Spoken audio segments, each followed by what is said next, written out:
Rahim. I am your physics teacher Shazia from Government Degree College, F Block, Rawalpindi. We will continue chapter number 13. Lecture number 18. The learning objective of today's lecture is to define and explain Ohm's law. Student आपकी book में एक topic है Ohm's law. बहुत important topic है। इस topic में एक तो आपको डेफिनेशन आ जाती है और फिर इसमें आपको आता है कि इसमें कि इसके रेजिस्टेंस जो इसके यूनिट्स हैं उनको डिफ़ाइन करें। जैसे क्या है कि सबसे पहले आपको स्टेटमेंट बताना होनी चाहिए। स्टेटमेंट क्या है? The current flowing through the conductor is directly proportional to the potential difference across the ends of the conductor provided the physical state of the conductor does not change. अब इसमें आपने इसे किस तरह से समझना है कि ये मैंने सपोज कर लें कि एक कंडक्टर बनाया हुआ है। ये एक कंडक्टर है। पहले भी मैंने आपको इस तरह से दिखाया था कि कंडक्टर और फिर इस कंडक्टर में पॉजिटिव और नेगेटिव टर्मिनल अटैच हुए हुए हैं। ये बैटरी इसके साथ अटैच कर दी। इट मीन्स आपने एक पोटेंशियल डिफरेंस अप्लाई कर दिया।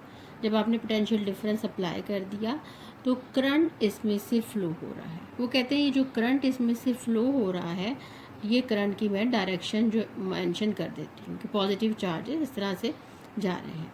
करंट की उन्होंने कहा जो करंट फ़्लो हो रहा है is directly proportional to the potential difference between the end of the conductor. कि जितना पोटेंशियल डिफरेंस आप अप्लाई करेंगे उतना ही करंट की वैल्यू फ्लो होगी। इट मीन्स कि अगर आप पोटेंशियल डिफरेंस इंक्रीज़ कर रही हैं तो करंट भी इंक्रीज़ करेगा। अब प्रोपोर्शनल का साइन इक्वल के साइन में change 1/r and v is equal to IR। ये इक्वेशन आपके पास इक्वेशन नंबर 1 और इस इक्वेशन को आप कहती हैं ये ओहम लॉ इक्वेशन है। R इज़ द कांस्टेंट है और इसको क्या कहते हैं कि रेजिस्टेंस ऑफ द कंडक्टर है। रेजिस्टेंस की आपको नंबर ऑफ टाइम वो डेफिनेशन पूछता है। द रेजिस्टेंस की डेफिनेशन क्या है? The opposition to the flow of charge through a conductor is called the resistance. और फिर ये रेजिस्टेंस जो है यानी कि अब अगर करंट फ्लो हो रहा है तो इसे ऑपोजिशन फ्लो जो है जो ऑपोजिशन ऑफ द करंट है उसे आप रेजिस्टेंस कहेंगी। अब यूनिट ऑफ द रेजिस्टेंस आप उसे कैसे मेंशन करती हैं? रेजिस्टेंस आपने कैपिटल R से मेंशन किया और इसको आपने मेंशन किया ये ओहम है। Ohm unit of the resistance is ohm और इसका सिंबल ये इसका सिंबल है। अब ये इसका सिंबल इस तरह से है और इसको आपने लिखा R is equal to V/I। आपने ओहम लॉ से ये इस तरह से इसको लिख लिया। 1 ओहम यानी अगर आपने डेफिनेशन ऑफ द ओहम देनी है, डेफिनेशन इसकी यूनिट की डेफिनेशन देनी है, इट मीन कि potential difference should be equal to 1 volt and 1 ampere current is pass through the conductor.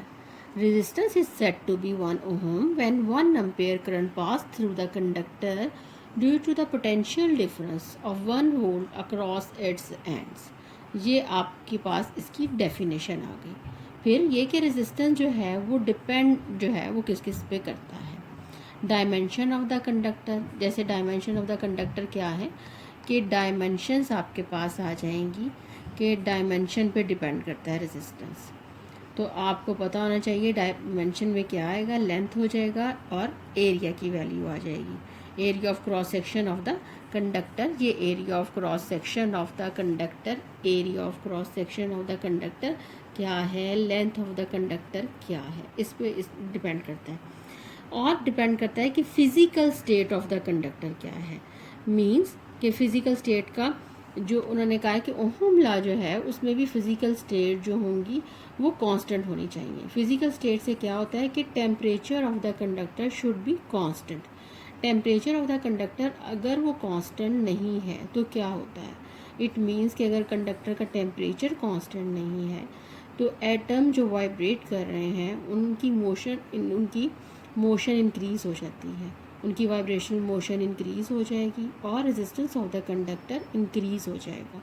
इसलिए उन्होंने कहा कि फ़िज़िकल स्टेट जो होंगी ओहम लॉ की एक उन्होंने बता दी है कि आपको कि ओहम लॉ में कि टेम्परेचर ऑफ द रेजिस्टेंस जो है ये इसकी फ़िज़िकल स्टेट है। टेम्परेचर ऑफ द रेजिस्टेंस जो है वो सेम जो है वो कांस्टेंट होना चाहिए, सेम होना चाहिए।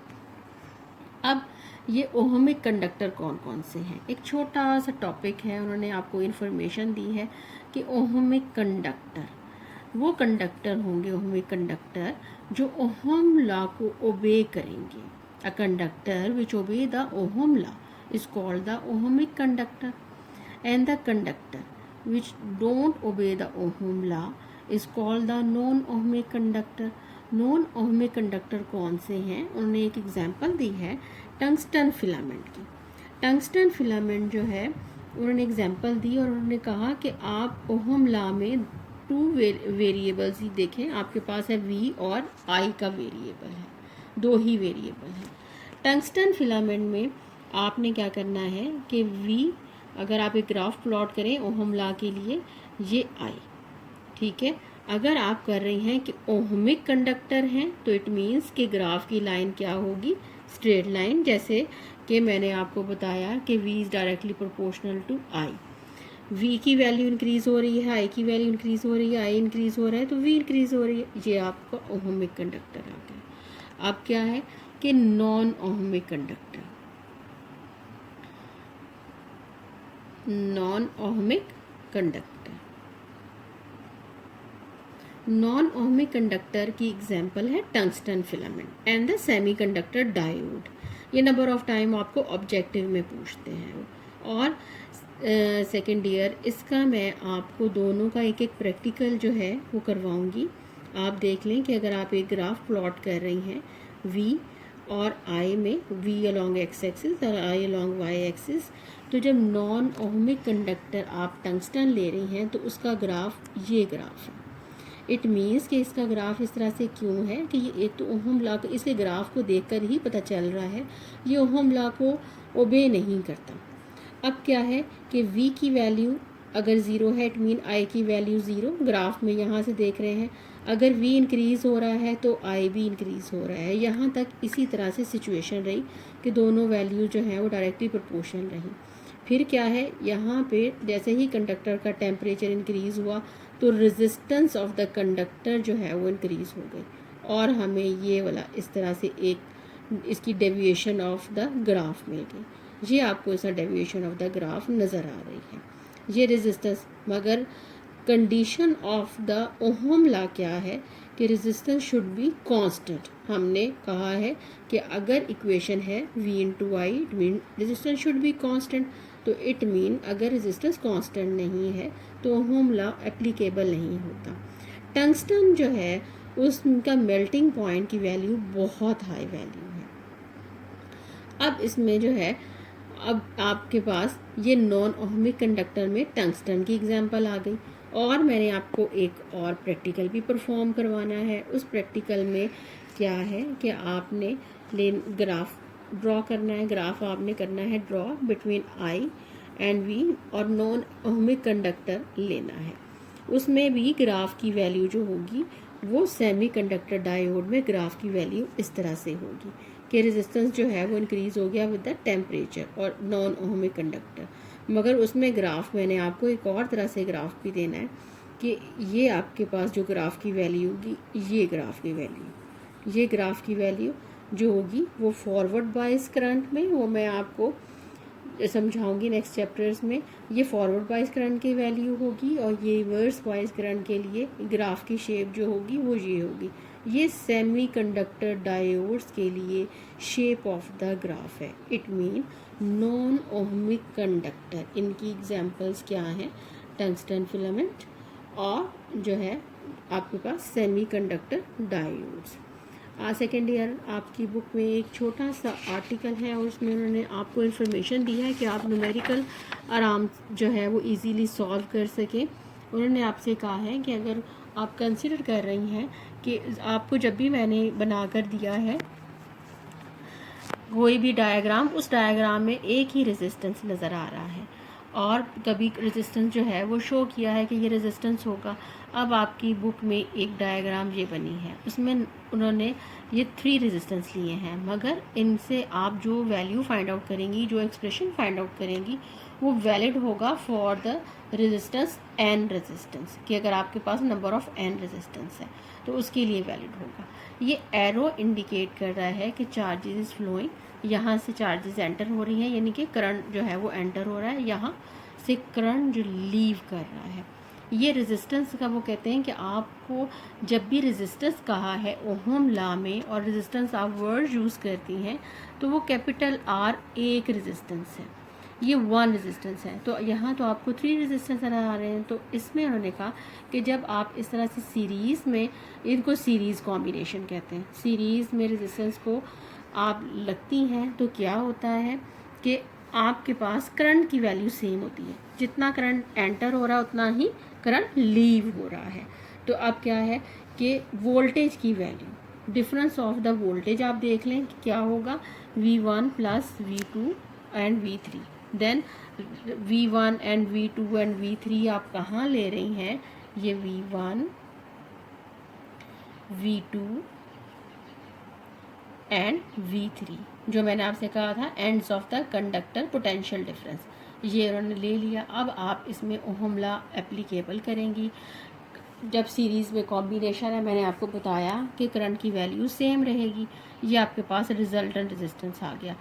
तो अब आपने लिखा V1 with respect to R1 plus I R2 plus I R3। It means I की वैल्यू कॉमन और कैंसिल आउट हो जाएगी, I की वैल्यू और R resultant resistance is equal to R2 R1 plus R2 plus R3। इस equation से पता चलता है कि अगर इनको आप कोई न्यूमेरिकल वैल्यूज़ दे रही हैं, सपोज 1 दे रही हैं, ये 2 ओहम का रेजिस्टेंस है, 3 ओहम का, तो आपने सिंपली इसे प्लस कर देना है।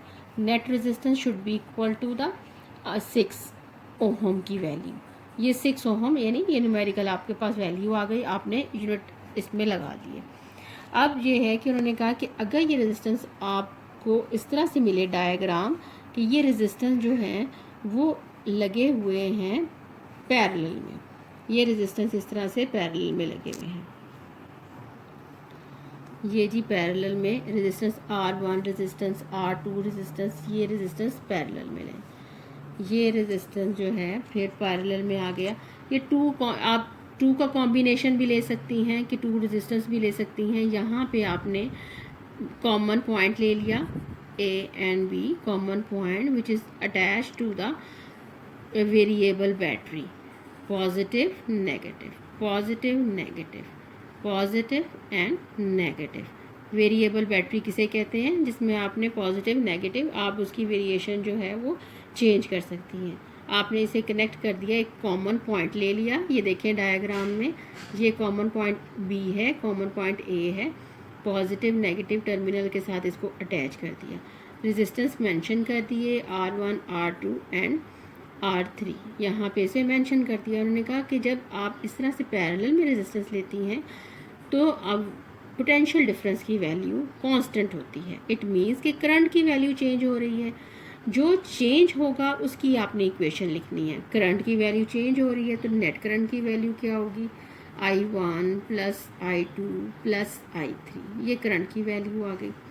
इस करंट की वैल्यू के लिए ओहम लॉ में देखें कि अगर V is equal to IR है, करंट की वैल्यू V ओवर R और I की वैल्यू आपने V ओवर R लिखा यहाँ और V over R1 plus V over R2 plus V over R3, और फिर ये कि इसमें से वैल्यू जो है वो V की कॉमन यहाँ पे और V की यहाँ ये कैंसिल आउट हो जाए। एक्सप्रेशन क्या आ गया, 1 over R 1 over R1 plus 1 over R2 plus 1 over R3, ये एक्सप्रेशन। इट मीन्स कि जब आपके पास कोई भी रेजिस्टेंस आता है और इसमें आप वैल्यू लिखती हैं तो आप इसमें वैल्यू इसकी लिख सकती हैं, जैसे मैंने 1 वैल्यू लगाई, 2 लगाई वैल्यू, 1 ओवर 3 वैल्यू लगाई। आप इसका रेसिप्रोकल लेंगी और रिजल्टेंट रेजिस्टेंस निकाल लेंगी। सपोज करें अगर आपकी वैल्यू 1 ओवर 6 आती है, सपोज कर रही हूँ, कि आप इसका रेसिप्रोकल लें और वैल्यू आए, तो आप क्या लिखेंगी कि r इज़ इक्वल टू 6। इस तरह से आप इसका नेट आंसर लिख लेंगी। सेकेंड ईयर इसको अच्छे तरीके से देख लीजिएगा, एक्सप्रेशन को देखिएगा कि जिसका चेंज होता है, अगर रेजिस्टेंस सीरीज़ में है इट मीन कि वेरिएशन है वोल्टेज में। अगर वेरिएशन वोल्टेज में है तो हम वोल्टेज की इक्वेशन लगाएंगे। यहाँ मैंने करंट की इक्वेशन लगाई है क्योंकि वेरिएशन जो है वो करंट में है। और नेट एक्सप्रेशन आपने सीरीज़ के लिए, पैरेलल रेजिस्टेंस के लिए, और definition of the ohm law plus definition of the resistance याद रखना है। और आपने कंडीशन याद रखनी है, condition of the ohm law which is the क्या है कि physical state should be constant. Physical state such as temperature of the system remains constant. System कौन सा होगा? कंडक्टर होगा। ठीक है बेटा, इसको रिवाइज कर लीजिएगा। थैंक यू, अल्लाह हाफिज़।